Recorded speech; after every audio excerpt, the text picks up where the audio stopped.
पूज्यरत्न doctor Babasaheb आंबेडकरांच्या चरणी वंदन करतो। अरे जय जय जय जय जय भीम, जय भीम, जय भीम, जय जय जय जय जय भीम, जय भीम, जय भीम। छत्रपती शिवाजी महाराज की जय, छत्रपती शिवाजी महाराज की जय। डॉक्टर बाबासाहेब आंबेडकरांनी आपल्याला मूल मंत्र दिला होता, शिका, संघटित व्हा, संघर्ष करा। आता शिक्षण हे सर्वात पहिलं येतं, आपण शिकलो तरच आपण पुढे जाऊ आणि त्याच्यावरच आजचं पूर्ण शिक्षण हे कॉम्प्रोमाइज आहे। तो मोठ्या गावकर शिक्षणाचा धंदा मांडलाय त्याने पूर्ण महाराष्ट्रामध्ये जितके इन्स्टिट्यूट चालू केले, 15-15 लाखाला नीटचे पेपर विकले त्यानं। त्याच्यामुळे काय झाले, 22 विद्यार्थ्यांनी आत्महत्या केली पेपर फुटीमुळे। त्यामुळे अभिजित टिपके हे पहिल्या 20 दिवसापासून थांबलेत, इलेक्शन आंदोलन करतायत।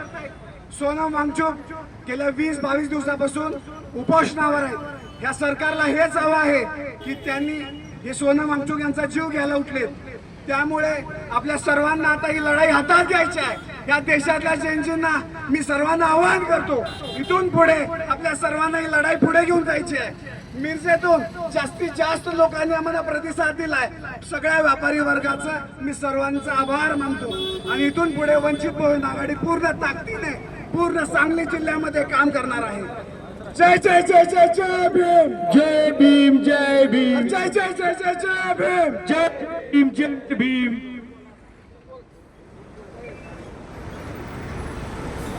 भारतरत्न परमपूज्य डॉक्टर बाबासाहेब आंबेडकर यांना वंदन करून आज सांगली जिल्ह्यामध्ये पूर्ण व्यापारी संघटनेने चांगला आपल्याला प्रतिसाद दिलेला आहे। तसंच पत्रकार बांधवांनी सुद्धा चांगला प्रतिसाद दिलेला आहे।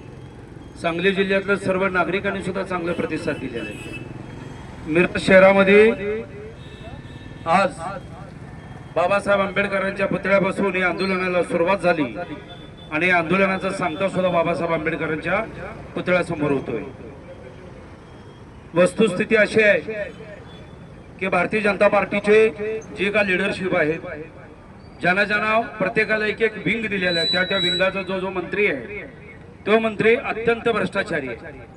आज गेले 20 दिवस होऊन गेले, दिल्लीमध्ये आपली मुलं, आपली लेकरं, आपली बांधव त्यांना मारलं जातंय, डोकं फोडलं जातंय, हातपाय फ्रॅक्चर केले जातंय आणि स्त्रीना नंग अवस्थेत मारलं जातंय।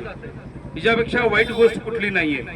म्हणून पहिला प्रथम नरेंद्र मोदींनी राजीनामा द्यावा। नरेंद्र मोदीने जर राजीनामा दिला तर तुम्हाला सांगतो अमित शहाने सुद्धा राजीनामा द्यावा। अमित शहाने दिल्यानंतर तो धर्मेंद्र म्हणाला नालायक, तिने सुद्धा राजीनामा द्यावा आणि महाराष्ट्र राज्याचा मुख्यमंत्री देवेंद्र फडणवीसनी त्वरित राजीनामा द्यावा, नाहीतर महाराष्ट्र पेटल्याशिवाय राहणार नाहीये। फक्त असं समजू नका मार मांग ढोर चांबार तेली कोळी वंजारे पिंजारे माती वडर गाडी वडर लमाणी वड ही समाज एकत्र आता आलेला आहे वंचित बहुजन आघाडीमध्ये आणि हा समाज जर उठला तर आपल्या पाठीशी आपला मोठा बांधव मराठा उठेल, लिंगायत उठेल, जैन उठेल आणि वंचित असणारा जो ब्राह्मण आहे, ज्यांना या सत्तेपासून शासनापासून वंचित ठेवलेला आहे, तो सुद्धा आपल्या पाठीशी येईल। म्हणून आज मला असं म्हणायचं आहे, फक्त निदर्शनं करून बंद करून आपला प्रश्न मिटणार नाहीये। आज जिल्हा अध्यक्षांना माझी एक विनंती आहे, साहेब आपण फक्त आदेश करा, या जिल्ह्यामध्ये वेगवेगळ्या प्रकारचं आपण आंदोलन करू।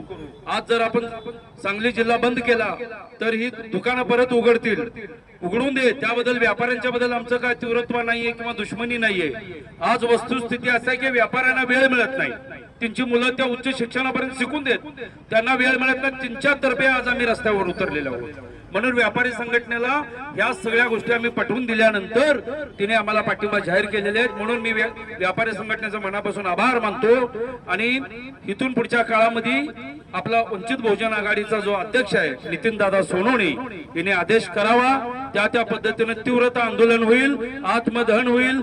आम्ही इथं जिवंत जाळून घ्यायला तयार आहोत, कारण का मी दलित पॅंथरचा कार्यकर्ता आहे, त्यामुळे मी कुठेही मागे थांबणार नाही आणि भिणार नाही। आणि कुठल्याही पोलिसाला माझं आव्हान आहे, तुम्ही एक काठी मारला तर तुम्हाला मी 10 काठी मारू, हे आव्हान करून या ठिकाणी थांबतो। जय भीम, जय भारत, जय प्रकाश आंबेडकर। धन्यवाद।